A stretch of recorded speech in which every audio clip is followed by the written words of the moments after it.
अगर आप जिंदगी में कामयाब होना चाहते हैं तो मैं आपको दो तीन चीजें बता देता हूं। आपके पास कोई भी आला तलीम याफ्ता है, आपके पास आला हुनर भी है, लेकिन अगर आपके पास जगह ठीक नहीं है तो आप दुनिया के नाकाम इंसान हैं।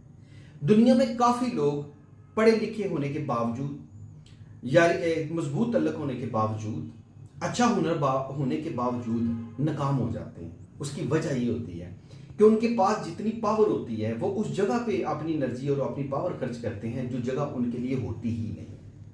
मिसाल के तौर पर आपने जब भी मैकडोनल्ड और केएफसी खाया होगा तो अच्छी जगह पे खाया होगा। आपको कभी भी मैकडोनल्ड और केएफसी किसी छोटे कस्बे में नहीं मिलेगा, क्योंकि वो वैल्यू देखते हैं कि इधर कुछ 600 रुपए का बर्गर खाने वाला है या नहीं है। या मैं छोटी सी टिप बता रहा हूं, आप जिंदगी में कामयाब होना चाहते हैं तो आप पहले उस जगह पे जाएं जहां आपकी जरूरत है। अगर आप इतनी दुनिया का इल्म